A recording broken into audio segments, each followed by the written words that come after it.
Hi, folks. So, okay, with regards to the change and with regards to people, accepting that change, most won't. Most won't. I've said before, and it's still a case where churches like the Baptist Church, the Evangelical Church, the C of E Church, Catholic Church, they should all be gone. They shouldn't exist at all. During the time of pre the Second World War, there was plenty of evidence available that the Pentecostal church was a church created by God,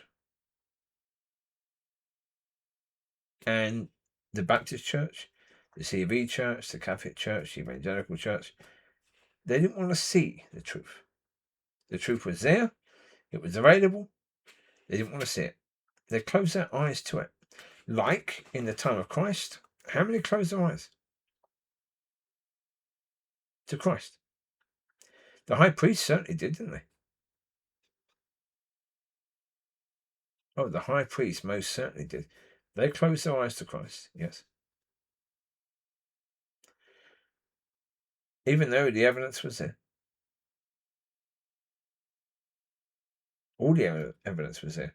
The stories were coming back of the miracles and the healings, deliverances, the feeding of the 5,000. Stories were there. They were being brought back. But they chose to ignore all of those and count those as lies. But then any lies that came back saying that he was blaspheming, oh, that must be true.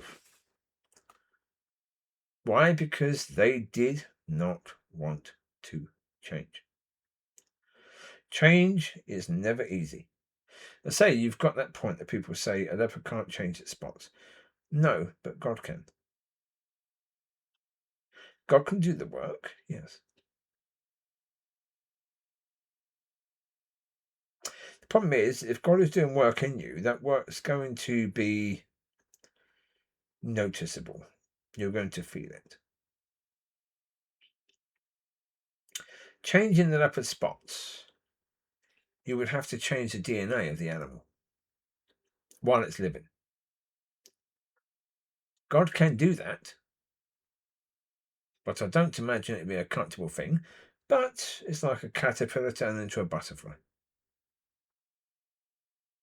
As I've said before, the whole process of that, the caterpillar turning into a butterfly, the process would be horrendous. But somehow, as far as we know, the caterpillar is in a cocoon, so therefore, it doesn't necessarily, it has a degree of protection. Maybe there's some sort of, well, not medication, because they're kind of a doctor, caterpillar. But there's something there that stops the caterpillar from feeling all of what's going on. Otherwise, it'd be horrendous, wouldn't it? Having all that change happen to your body.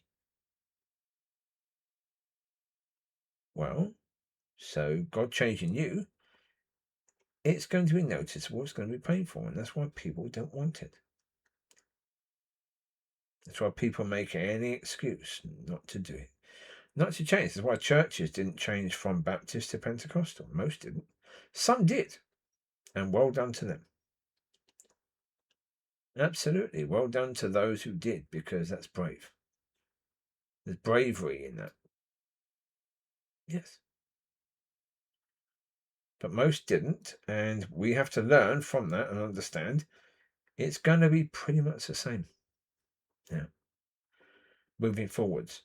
Even if God starts showing the obviousness of serving the kingdom and how that is better and how that better serves the community, most churches won't change. Most churches won't. Because again, it depends on where your starting point is and how painful that change is going to be. So some churches, the change won't be that powerful because their starting point isn't that bad.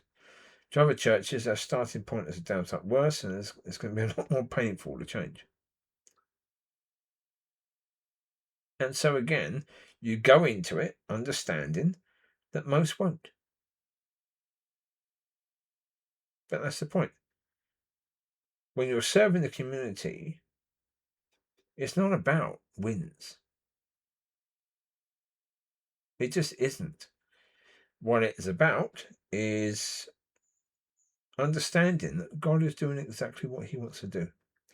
God knows exactly what the plan is and what the outcome's going to be and what that is supposed to look like.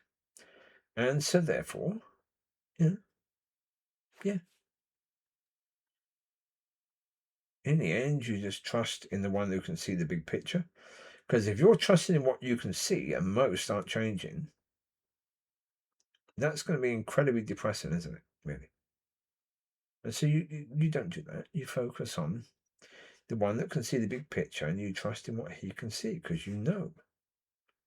If he wants you doing this, then yeah, he knows exactly what he's doing. We don't because, I've never been in that position. Yeah. God knows exactly what he's doing, so you trust in him for all of that. Those who are supposed to change will. And again, that basically says those who aren't supposed to change. No, I don't think it's quite as simple as that. And those who are supposed to, I don't think it's quite as simple. That's a simple way of seeing it from a human point of view. I don't think it's quite as simple as that because that would give an excuse to the churches that don't change. Well, yeah. God knows the churches that will change and he will direct his people to try to help those churches that will change to change. He will not be directing people to churches where he knows that they won't change because there's no point. That's what I mean by churches that are supposed to change and ones that are not. Yeah, God's not going to waste his resources on those who are never going to change, is he? Really? And so, therefore, yeah. Language can be tricky because we can say things like the churches that are supposed to change and the ones that aren't, as if it's a already written down thing and that some churches couldn't change even if they wanted to. That is never the case. They could if they wanted to, but they don't. If they don't want to, then they won't.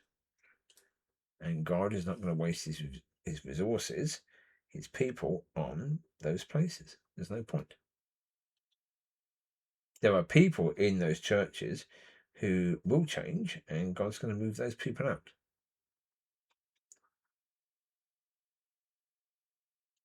Yes.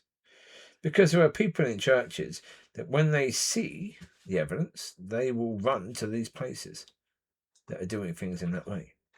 They will see the evidence. There are people in churches who will see the evidence, but churches as a whole that will not. So the people that see the evidence, they will move. They will do it themselves. They won't wait until God changes their church. They will go. Because that's the point. If you are of God, you don't sit around waiting. Once you see that God is moving over there, you go. You don't muck around. So anyway, there you go. You take care. God bless. Speak to you soon. Bye-bye.